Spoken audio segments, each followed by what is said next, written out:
अगली खबर आपको बता रही है, रेत उत्खनन पर प्रतिबंध होने के बावजूद भिंड जिले में रेत का अवैध उत्खनन चल रहा है। मंगलवार की शाम भिंड कलेक्टर संजीव कुमार श्रीवास्तव को अवैध उत्खनन की सूचना मुखबिर ने दी। साथ ही शर्त रखी कि आप स्वयं मौके पर पहुंचेंगे तो रेत का अवैध उत्खनन का खेल पकड़ा जा सकेगा। इसके बाद भिंड कलेक्टर ने सूचनाकर्ता को आश्वासन किया और स्वयं कार्रवाई पर जाने का निर्णय लिया है। गौरतलब है कि भिंड के खनिज विभाग के अफसरों की भूमिका पर इन दिनों सवाल उठने लगे हैं। जिले के खनिज अफसर दिनेश डुडवे और इंस्पेक्टर देवेंद्र पाटिल के पास अवैध उत्खनन की सूचना आने पर मामला रफा दफा हो जाता है, इसलिए अब लोगों का विश्वास उठ गया है। ऐसा ही हुआ मंगलवार की शाम को असवर थाना क्षेत्र के गिरवासा गांव में अवैध रेत का उत्खनन जोरों पर चल रहा था और ये सूचना मुखबिर ने भिंड कलेक्टर संजीव कुमार श्रीवास्तव को दे दी। इस पर कलेक्टर ने खनिज टीम को भेजना चाहा।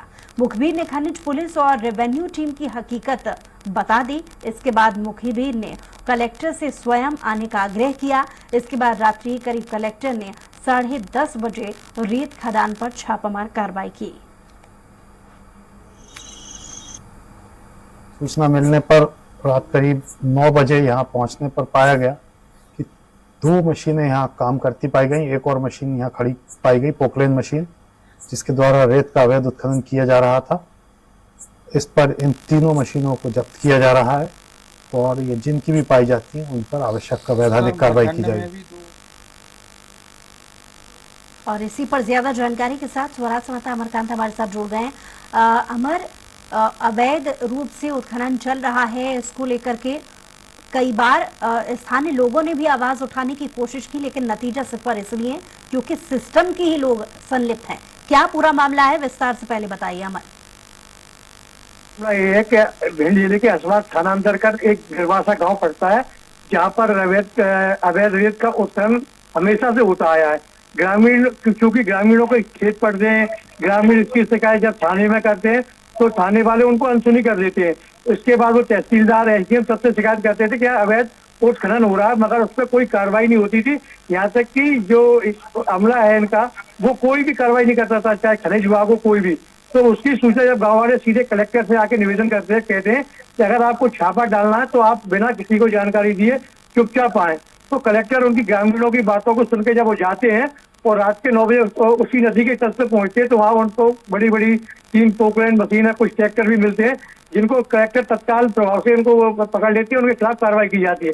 क्योंकि भिंड जिले में अवैध रेत खनन इतने जोरों पे होता है कि यहाँ पर एक कंपनी भी चलाती है। कंपनी का केवल 40% रेत का ही ठेका है, मगर कंपनी पूरा 100% रेत का उत्खनन करती है। और यहाँ पे आप देख सकते हैं कि अवैध खनन के ओवरलोड वाहन जो चलते हैं उनसे सड़कें भी बंद हो जाती है। यहाँ तक कि चंबल का पुल आज करीब 5 महीने से बंद है, क्योंकि अवैध उत्खनन के कारण जो रेत डंफर निकलते हैं चंबल के पुल पर, तो इटावा कलेक्टर ने उसको अनुपयोगी घोषित करके 5 महीने से बंद है। तो मतलब रेत का उत्खनन इतने जोरों पर जो होता है कि खनिज विभाग, और इसमें ऐसा नहीं खनिज विभाग अकेला दोषी हो, इसमें नेता भी दोषी है सभी। क्योंकि अभी कल ही पुलिस अधीक्षक भिंड एक प्रदेश के बड़े नेता का अवैध डंपर रेत का पकड़ा है, फूक थाने में जो खड़ा हुआ है अभी भी, वो भी बिना रॉयल्टी और ओवरलोड था। मगर अवैध रेत का उत्खनन यहाँ कोई रोक नहीं पाता, क्योंकि ये लोगों की आजीविका का साधन हो गया है, और लोगों को अगर अवैध उत्खनन नहीं करेंगे तो वो इसके बिना रह भी नहीं पाते। जी मुसारी अमरकांत, लेकिन बड़ा सवाल यहाँ पर ये उठता है, जो सीनियर अधिकारी हैं उनके भी संज्ञान में मामला है। सवाल यहाँ पर ये उठ रहा है कि जूनियर अधिकारी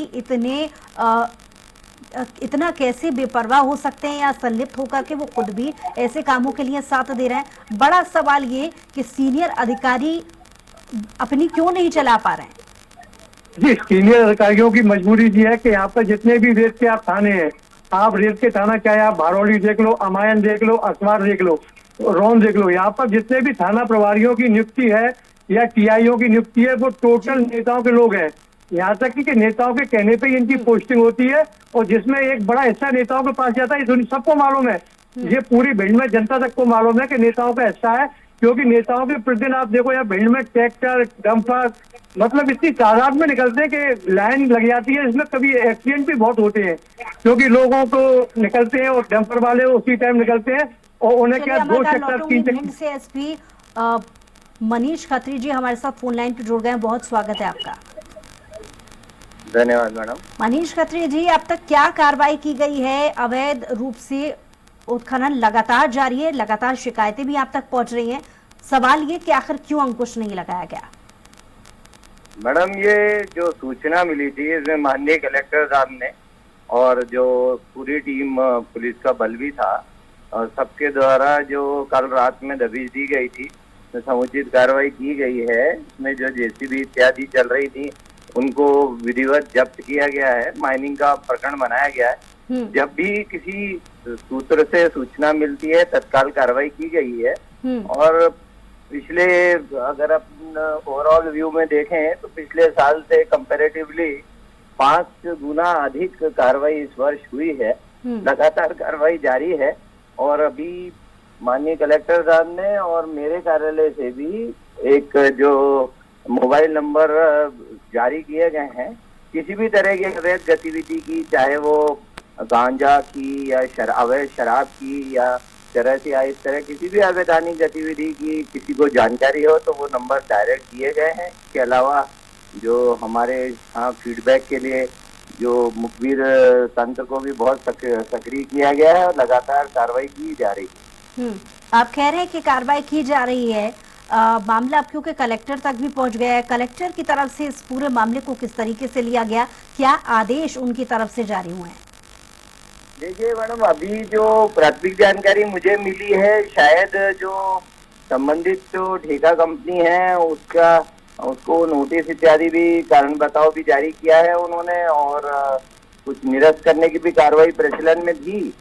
अभी वर्तमान में मैंने प्रपत्र उसके देखे नहीं है, पर आपकी डायरेक्ट कलेक्टर साहब से बात होगी तो वो स्पष्ट बता पाएंगे। मेरी जानकारी में उन्होंने कुछ इस पे निरोधात्मक आदेश भी दिए हैं और उसमें पूरी उसको बड़ी गंभीरता से दिया जा करके किसी भी तरह की कोई अवैध गतिविधि, चाहे वो रेत से संबंधी हो या अन्य किसी भी अवैधानिक गतिविधि, उस पर पूर्णतः अंकुश लगाने के लगातार कार्रवाई की जा रही है।